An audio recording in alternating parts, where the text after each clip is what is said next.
After a lengthy discussion, we decided to get a divorce. The moment I signed the divorce papers and was about to leave, Carter said something unbelievable. "So where's my alimony in the divorce settlement?" The cause of the divorce, Carter's infidelity in the first place. In other words, Carter was the one at fault. Yet he had the audacity to ask, "Where's my alimony in the divorce settlement?"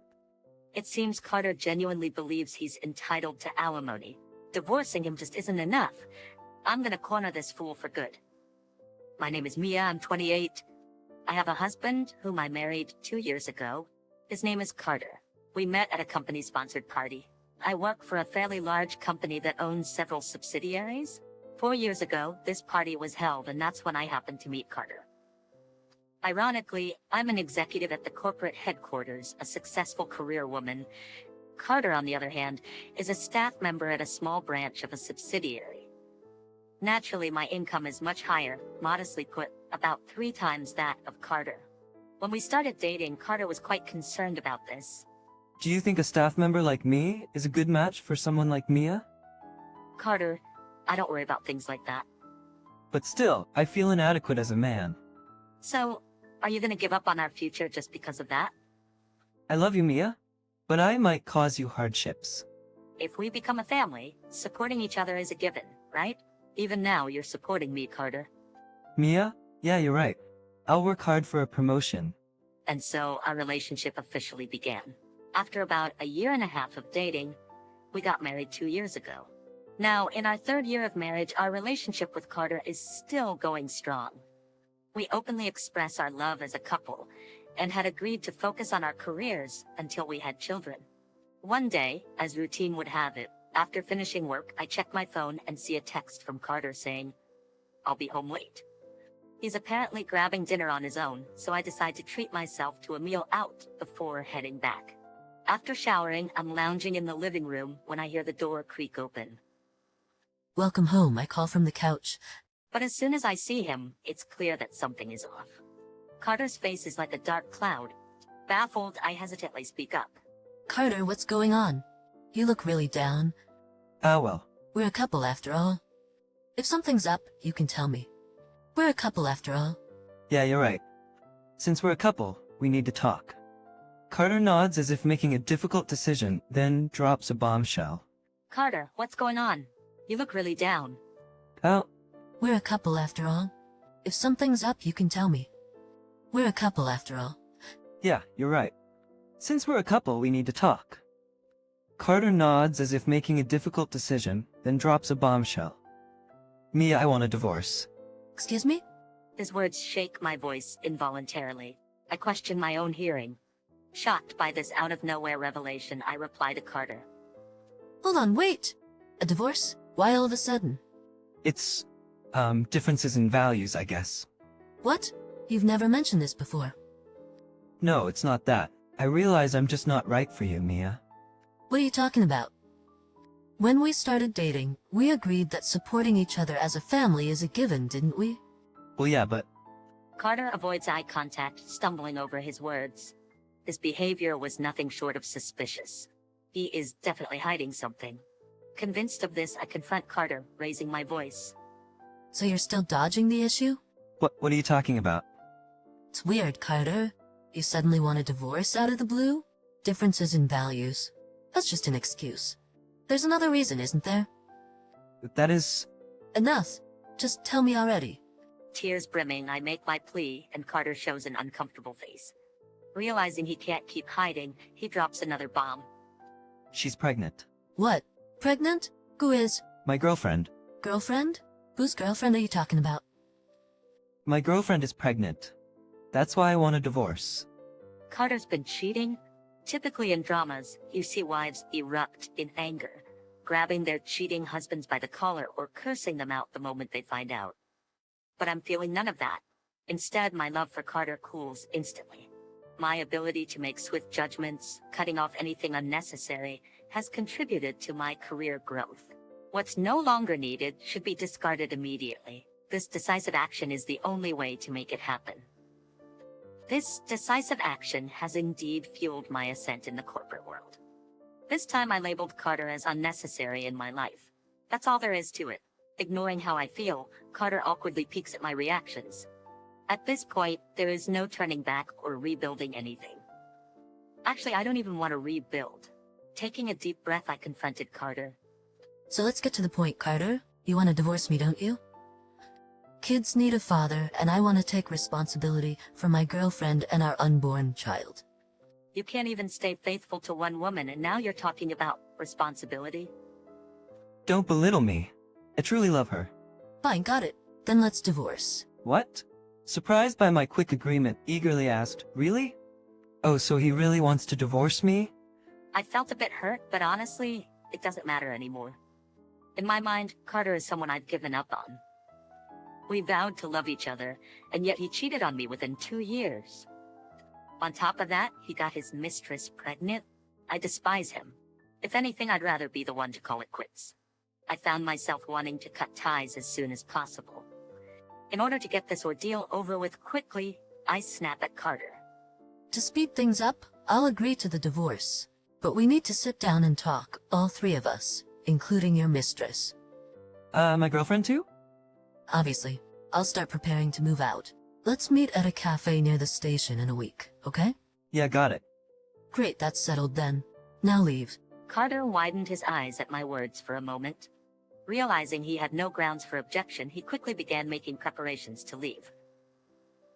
Afterwards, I canceled the apartment lease and started looking for a new place. Carter spent the intervening week sleeping at his mistress's apartment. A week later, the Carter I met looked oddly refreshed. I rolled my eyes at the sight of him entering the cafe, arm in arm with his mistress, showing no sign of remorse. Without caring about my reaction, Carter casually spoke. Sorry to keep you waiting. Have you been waiting long? I wasn't waiting. You're 15 minutes late. My apologies. Evelyn left something behind as we were leaving the house. Oh, Evelyn is her name, by the way. The woman Carter had an affair with looked at me and gave a slight nod. I gestured for them both to take a seat and began talking right away. So you're pregnant with Carter's child, Evelyn. That's why Carter and I are getting a divorce, right? Yeah. I feel bad for Mia, but it's for the child. For the child, huh? You make it sound noble, but in the end, it was just an affair, right? I get it. Okay. That's why I said I'm sorry. You did say you're sorry. But if you were truly sorry, would you waltz in here arm in arm and late? What does that have to do with anything? Weren't you the one who agreed to the divorce? It was becoming clearer Carter didn't think what he did was wrong. But getting upset about it now won't change anything. The divorce is final. I just want to get it over with as quickly as possible. I sighed and extended my hand to Carter. Do you have the divorce papers? Yeah, here. And you filled out your part, right? Of course. All that's left is for you to sign and submit it. Alright, I'll sign it now. I took the envelope containing the divorce papers and spread them on the table. I signed my section. When I glanced up, Carter and Evelyn looked like a childish couple holding hands and gazing at each other. At this point, I'm beyond anger and irritation. I'm dumbfounded. Why did I marry this man? I lament my poor judgment for a moment. Eager to leave, I tell Carter straightforwardly. I've signed it, so I'll go submit the divorce papers now. I began gathering my things and stood up. Then Carter hurriedly said, "Wait a minute." I reluctantly asked, what now? Then Carter said something unbelievable. So what about the alimony for me? What? Not what. What's the plan for the alimony you'll be paying me? I couldn't believe what I was hearing. Alimony for him? What is he talking about? Did he just say for me? How could he even think I owe him alimony? Although I'm annoyed by his insensitive remarks, I keep my composure because we are in a store. I took a deep breath to maintain my calm and respond to Carter. Why would I owe you alimony? Why? Because you make more money than me. So because I make more money? Yeah, you've always made more than me. So if we're getting divorced, you should be the one paying me alimony. Excuse me? I was at a loss for words at Carter's unbelievable reasoning. It looked like Evelyn was equally shocked as she stared at Carter in disbelief. When I pressed Carter for more details, it became clear he was operating under a major misunderstanding. He seemed to think that in a divorce, the person who makes more money has to pay alimony for the other. So in Carter's mind, since I earn 3 times as much as he does, I would be the one paying alimony in the divorce court. I was stunned. He didn't know the basic fact that the person at fault in the marriage is the one who pays alimony. Even more mind-boggling was that he cheated, but somehow thought he would be the one to receive alimony. At this point, his delusion was almost applause-worthy. But jokes aside, there's no way I would ever pay alimony to a guy like this. Visibly disgusted but keeping my composure, "Are you okay in the head?" What? Why would you say something like that? Just because you don't want to pay alimony? No, it's not about whether I want to pay or not. I will definitely not be the one paying. Huh? Don't you get it?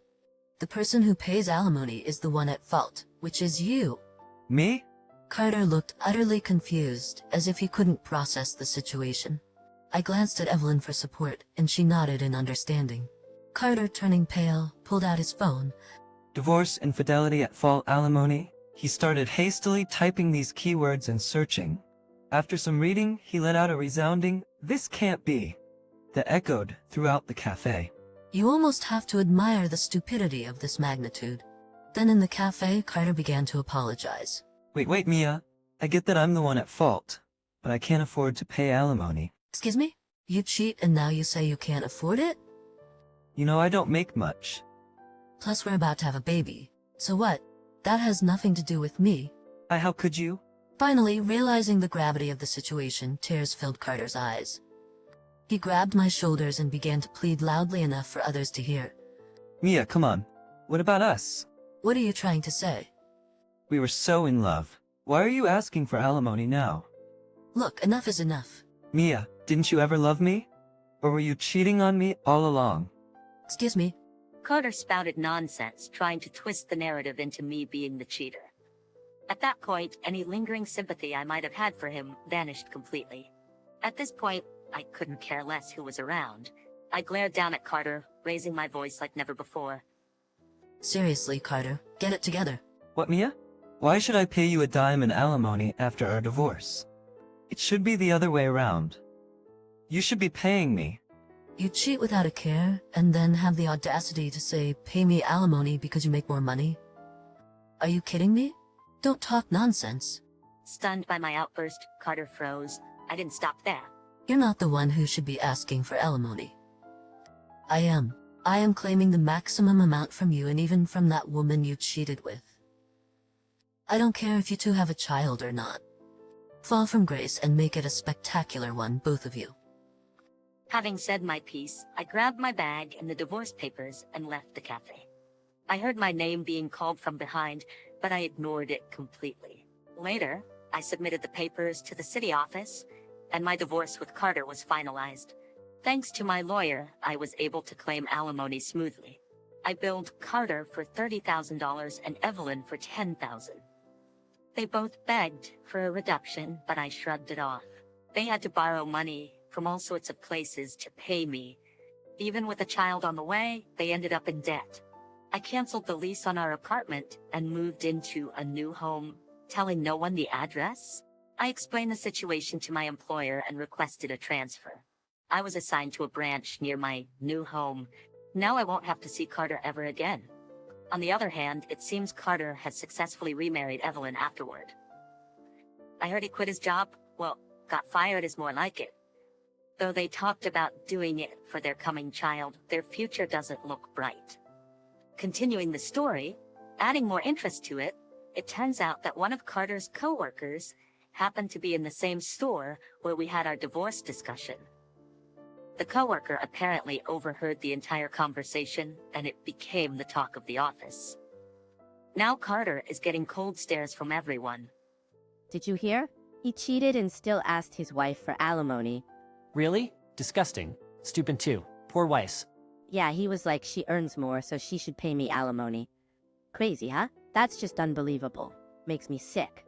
Eventually, Carter was encouraged to resign and is now juggling part-time jobs while looking for a new full-time position. Despite Evelyn being pregnant, he works from morning till night. Debt from the divorce settlement, future child support. Just imagining it totals up to a huge amount. Can Carter and his new family really bear the burden? Chances are, happiness won't be coming their way anytime soon. But I don't pity them. They deserve to struggle. Though the divorce was a setback for me, I feel fortunate that it happened before kids were involved. From now on, I plan to invest both time and money in my own happiness.